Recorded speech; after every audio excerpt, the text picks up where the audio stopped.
మన ప్రభు అయినటువంటి యేసుక్రీస్తు నామములో శుభాభివందనాలు తెలియపరుస్తూ ఉన్నాం.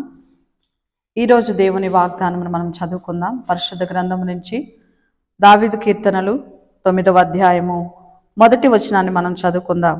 నా పూర్ణ హృదయముతో నేను యెహోవాను స్తుతించెదను, యెహోవా నీ అద్భుత కార్యములన్నిటినీ నేను వివరించెదను. ప్రియులారా, ఈ దినపు దేవుని యొక్క వాగ్దానము, నా పూర్ణ హృదయముతో నేను యెహోవాను స్తుతించెదనని దావీదు భక్తుడు సెలవిస్తూ ఉన్నాడు.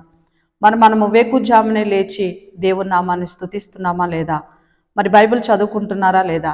ప్రతి కుటుంబంలో కూడా దేవుణ్ణి అంగీకరించి నమ్మి బాప్తిసం పొంది రక్షింపబడిన ప్రతి ఒక్కరి కుటుంబంలో కూడా వేకుజామునే లేచి దేవుని పాదములు పట్టుకునే వారంగా మనం ఉండాలి. ప్రియులారా, దేవుని వాగ్దానమును అనగా దేవుని వాక్యమును, ఈ ధర్మశాస్త్ర గ్రంథమును తీసుకొని వేకుజామునే లేచి దేవుని వాక్యమును చదువుకున్నట్లయితే, ప్రార్థన చేసుకుని మన పనులన్నీ కూడా ప్రారంభించుకున్నట్లయితే ప్రతి పనిలో దేవుడు నీకు తోడైండు ముందుకు నడిపిస్తాడు. ప్రియులారా, ఈ యొక్క ఉదయకాలం మందు ఈ వాగ్దానం ద్వారా మీరు బలపరచబడతారని మేము విశ్వసించి మీ అందరి కొరకు మేము ప్రార్థిస్తూ ఉన్నాం. ఈ నజరేయ ప్రార్థన మందిరం కొరకు, పరిచర్య కొరకు, సంఘము కొరకు, సేవ కొరకు మీరు ఎంతగానో సహకరిస్తున్నారు. ప్రియులారా, అందరం బట్టి యేసుక్రీస్తు నామములో మరొకసారి వందనాలు తెలియపరుస్తూ ఉన్నాం.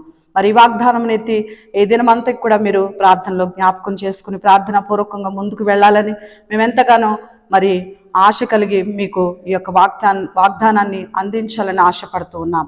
ప్రియులారా, ప్రార్థన చేసుకుని ముగించుకుందాం. మహాపరిశుద్ధుడు అయిన మా తండ్రి, మహాగణుడా, మీకు వందనాలు, స్తోత్రాలు ప్రభా. ఈ దినపు ఉదయకాలపు వాగ్దానమును మీరు మాతో మాట్లాడినందుకు వందనాలు చెల్లిస్తున్నాం. నిజమేనాయనా, మేము ప్రతి విషయం నందు మీకు స్తుతులు చెల్లించేటువంటి బిడ్డలుగా మమ్మల్ని అందరినీ మీరు ఆయుత్తపరచము తండ్రి. మీకు స్తోత్రాలు. నీ బిడ్డలు ఎంతగానో ఆసక్తి కలిగి ప్రతిదినము నీ వాగ్దానమును వింటున్నారు ప్రభా. ఈ వాగ్దానం విన్నప్పుడు నీ బిడ్డలకు హృదయాలకు ఆదరణ, నెమ్మది, సమాధానం దయచేయండి. బిడ్డల ప్రభా జీవితాల్లో నెమ్మది లేనివారు, మనశ్శాంతి లేనివారు, సమాధానం లేనివారు, వ్యాధి బాధ, బలహీనతలో, రుగ్మతలో ఉన్నవారు అనేక మంది ప్రభా సమస్యల్లో ఉన్నవారు ఉన్నారు నాయన. అట్టి వారందరినీ మీరు ప్రభా దర్శించుము, ఆదరించుము తండ్రి. వారి యొక్క సమస్యల నుంచి విడుదల దయచేయము. ఈ యొక్క వాగ్దానమును మీరు జ్ఞాపకం చేసుకుని ఈ దినమంతా కూడా మీ యొక్క రెక్కల చాటును భద్రపరిచి మమ్మల్ని ముందుకు నడిపించమని యేసయ్య నామములో అడిగి వేడుకుని పొందుకునే నామ తండ్రి, ఆమెన్. ప్రియులారా, చేరవచ్చినటువంటి మీ అందరికీ ఈ వాగ్దానము వింటున్న ప్రతి ఒక్కరికి, ప్రతి కుటుంబానికి ప్రభు పేరిట నా యొక్క నిండు వందనాలు తెలియపరుస్తున్నాను. ప్రభువుని మిమ్మల్ని దీవించి ఆశీర్వదించును గాక. ఆమెన్.